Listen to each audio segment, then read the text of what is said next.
Pertama, mengenai kalau kita melihat sistem yang kita buat di TPS mungkin ya sudah bagus, sudah tepat.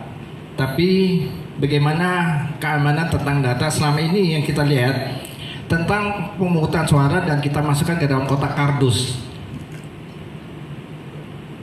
Hasil suara yang kita buat, yang sudah kita dapat, ternyata kotak kardus itu tidak menjadikan bahwa hasil suara yang kita dapatkan udah kerja demikian bagus, sudah sekian banyak korban, sekian banyak ini, tetapi kita tadi meragukan itu legitimasi hasil penghitungan suara. Kita bekerja, kasihan warga yang bekerja sekian waktu, apalagi dengan beberapa pemilihan yang dihadapkan untuk memilih wakilnya, kemudian hasil yang itu tidak benar-benar safety. Mohon kiranya dengan alat itu bisa diberikan lebih baik lagi supaya tidak jadi pengalaman-pengalamannya sebelumnya. Kedua, ingin sebagai kontrol warga masyarakat, selain dengan cara itu tadi, masyarakat mungkin tidak berani menyampaikan sesuatu, tetapi ada satu tools, alat ataupun juga langsung bisa mengupdate, menilai atau mengapresial hasil pekerjaan di sini. KPU ini benar-benar fair. Jadi tidak ada intimidasi ataupun juga dalam satu kelompok penyelenggara pemilu tersebut udah saling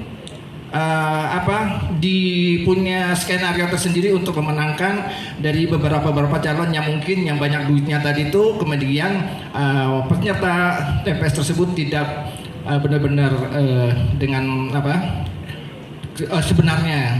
Jadi kadang-kadang ada ikut bermain juga di situ. Jadi benar-benar masyarakat bisa langsung menilai ini hasil kerja bahwa petugas ini tidak benar, langsung mereka memberikan update online bahwa ini penyelenggaraan sudah tidak benar. Kita ingin nantinya membuatkan Bawaslu ataupun pemerintah membuat suatu sistem aplikasi yang benar-benar menyatakan bahwa daerah ini penyelenggara benar-benar bagus, ataupun juga tidak bagus, ataupun juga mengalami sesuatu yang kurang baik.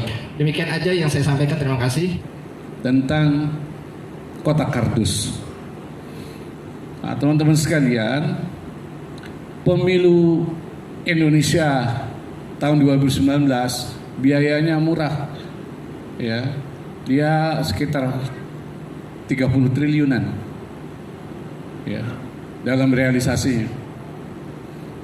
Nah, itu membuat kita melihat kenapa bisa begitu, karena ya salah satu diantaranya adalah kualitas dari kotak tempat penyimpanan itu.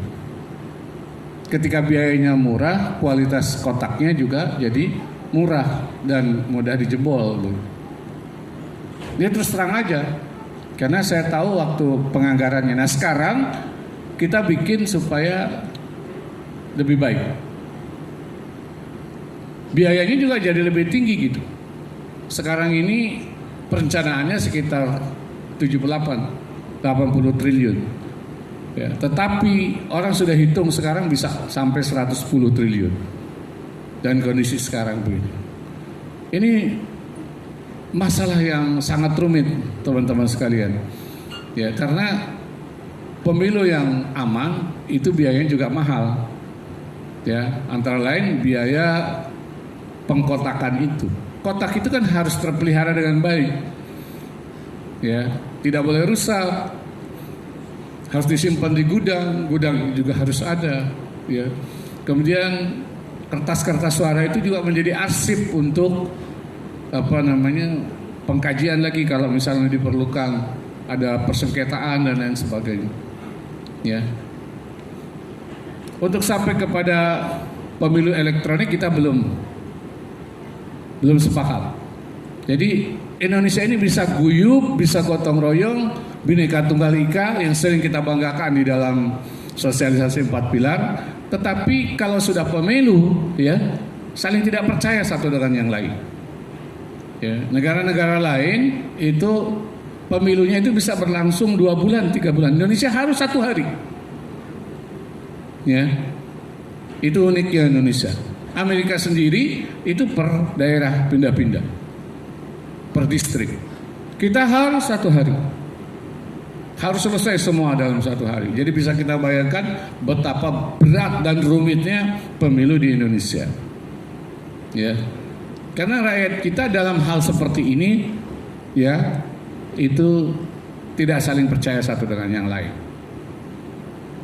Karena kita memang masih merupakan masyarakat yang baru dan masih terkena euforia politik dan demokrasi, begitu kurang lebih. Nah, tadi disampaikan satu saran yang sangat baik oleh Pak Taufik Juliansyah, yaitu perlunya tools, alat bagi masyarakat untuk pengawasan pemilu. Ini saya setuju sekali. Ya, mungkin tools itu yang buat Bawaslu lah, ya enggak? Apakah itu berbentuk aplikasi, ya, sehingga bisa lebih efektif, ya. Tetapi juga harus aman dari upaya-upaya saling menjatuhkan satu dan yang lain, ya, sehingga ada pembuktian-pembuktian dan lain sebagainya yang merupakan konsekuensi daripada pemanfaatan alat tersebut, ya. Jadi saya setuju dengan hal itu. Kita sampaikan nanti di Komisi 2 dan pertemuan kita dengan Bawaslu, ya. Tools-tools seperti itu harus dibuat. Saya kira juga banyak pihak, ya, pengawas-pengawas swasta dan lain sebagainya punya cukup pengalaman dalam hal tersebut, ya. Nah, yang saya harapkan sebetulnya sosialisasi pendidikan kepada seluruh, ya, kader-kader partai, karena mereka juga tidak mau dicurangi, masing-masing ingin saling mengawasi. Dulu, ya, tahun 99, 2004, KPU dan Bawaslu itu masih bisa orang partai,